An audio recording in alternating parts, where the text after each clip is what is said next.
একটি ছোট্ট ক্লাস নিয়ে তোমাদের কাছে আমি উপস্থিত হয়েছি। আমার ছাত্রছাত্রীরা অবশ্যই আমার এই ক্লাসটিকে দেখবে যে ধাতুরূপে লং অর্থাৎ অতীতকাল কিভাবে মনে রাখবে এবং এর ব্যবহারই বা কী। আমরা বাক্য যখন ব্যবহার করি সংস্কৃত অর্থাৎ বাংলা থেকে সংস্কৃত যখন ব্যবহার করি তখন কিন্তু এই লং লকারের ব্যবহার হয়ে থাকে অতীতকাল অর্থে। যেমন ছাত্রটি সংস্কৃত পড়েছিল, কি হবে?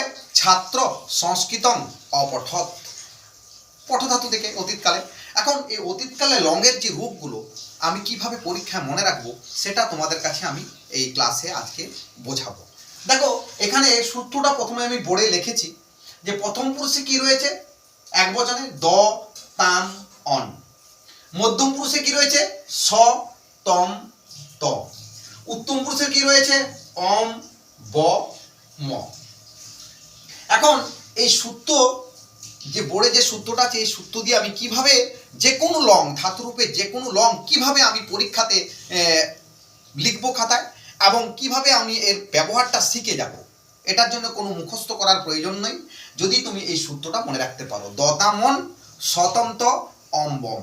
এখন এই সূত্রের দুটো জিনিস মনে রাখতে হবে, দন্তস্বসন্তযুক্ত বর্ণ যেখানে থাকবে সেখানে বিসর্গ হবে, আর দয়সন্তযুক্ত বর্ণ যেখানে হবে সেখানে খণ্ডত প্রয়োগ হবে, ব্যাস আর কিছু নয়। আর অতীতকালের বানান, অতীতকালে অ আমি ছাত্রদের জন্য করেছি কিন্তু নিয়মটি, অতীতকালের বানানের জন্য অ হয়, এই অটি কিন্তু প্রতিটি যে ধাতু সে ধাতুর যে শুরু সেখানে তোমাকে বসাতে হবে। এখন আমি তোমাদের বলি একটি ধাতু লিখি, ধরো গম ধাতু। এই গম ধাতুর শুরুটা কি গচ্ছ। ধরো হস ধাতু, হস ধাতুর শুরুটা কি হস। তাহলে এই শুরুগুলো কিন্তু পরীক্ষায় মনে রাখতে হচ্ছে ধাতু ক্ষেত্রে। ধরো প্রচ্ছ ধাতু, এই প্রচ্ছ ধাতু শুরু কি পিচ্ছ। এই শুরুগুলো কিন্তু তোমাদের অবশ্যই মনে রাখতে হবে।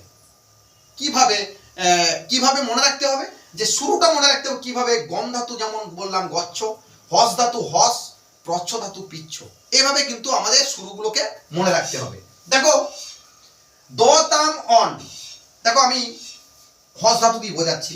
দেখো হস ধাতুটাকে আমি লিখে নেবো প্রথমে, তোমাদের শুরুটা প্রত্যেকটি দেখো প্রথম পুরুষ মধ্যম পুরুষে এবং উত্তম পুরুষে আমি লিখে নেব। প্রত্যেকটা হস ধাতুটা লিখে নিচ্ছি, দেখো হস বলে প্রত্যেক দেখো একই রকম। এটা কিন্তু তোমরা পারলে খাতার পিছনের পৃষ্ঠায় করতে পারো রাফ হিসাবে, তাতে কিন্তু তোমাদের কোনো অসুবিধা নেই, তোমরা রাফে এটা করতে পারো। দেখো এবার অতীতকালের জন্য অতীতকালে বানানটা অ, এই অতীতকালে কিন্তু তোমাকে অ বসাতে হবে প্রতিটি। দেখো প্রতিটি ধাতুর শুরুতে আমি অ বসিয়ে দিলাম।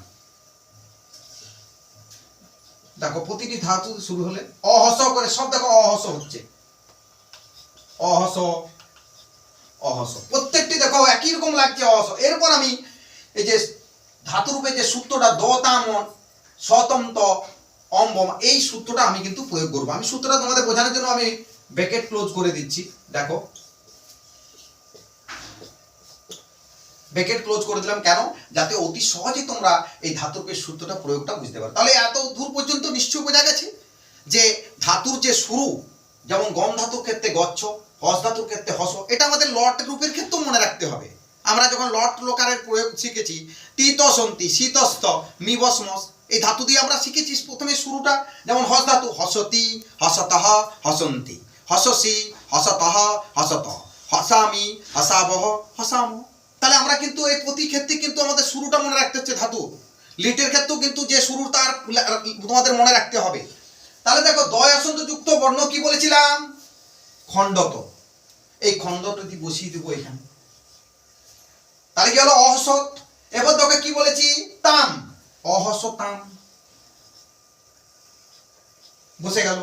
দেখো অন, এটি সর্মাত্রা প্রয়োগে অটি কিন্তু আসবে না, শুধু দন্ত আসন্ত আসবে অহসন। দেখো দন্তস্বসন্ত যুক্ত বর্ণ কি বলেছিলাম আমি আগেই বলে দিচ্ছি কিন্তু মনে রাখতে হবে এটা, দন্তস্বসন্ত যুক্ত বর্ণ বলেছিলাম বিসর্গ, তাহলে অহস বিসর্গ হয়ে গেল।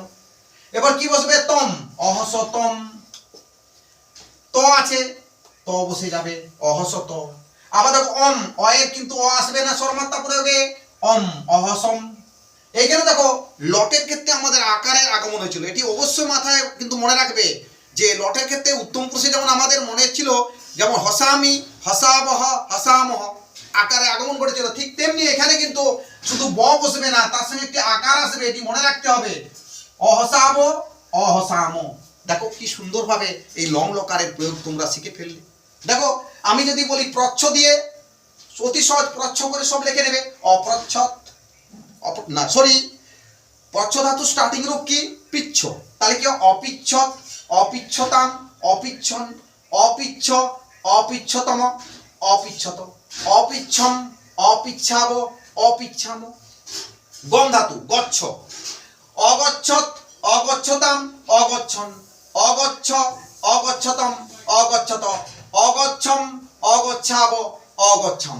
অতি সহজেই তোমরা এই ধাতুরূপের কিন্তু যে প্রয়োগ, লংলকারের যে প্রয়োগ, সেটি কিন্তু তোমরা শিখে ফেলবে যদি এই সূত্রটি মুখস্থ করতে পারো। দতামন শতন্ত অম্বম। দেখো এখন এই ধাতুরূপে লংয়ের প্রয়োগ যদি বাক্যে প্রয়োগ হয় কেমন হয় দেখো।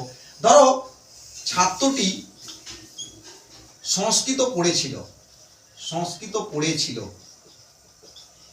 এটি পঠধাতুর প্রয়োগ। আমি দেখা পড়েছিল পঠধাতুর প্রয়োগ। কি হবে?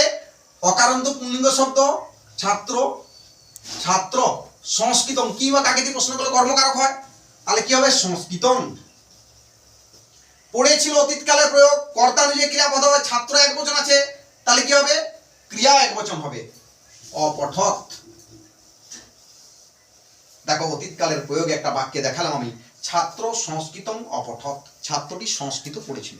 তাহলে তোমরা অতি সহজে এই ধাতুরূপের যে লংলকারের যে তোমাদের ধাতুরূপের যে সূত্রটি রয়েছে, সূত্র বলতে পারো বা তিন বিভক্তির আকৃতি বলতে পারো, এটি যদি সহজে মুখস্থ করে ফেলো এবং ধাতুর যে শুরুগুলো যদি মুখস্থ রাখো, কিভাবে ধাতুটা শুরু হয়েছে, তাহলে এই লংলকার তোমাদের কাছে অতি সহজে আত্মস্থ হয়ে যাবে। তোমরা এই ছোট্ট চ্যানেলটি আমার সাবস্ক্রাইব করবে এবং আরও ক্লাস পেতে তোমরা লাইক করবে।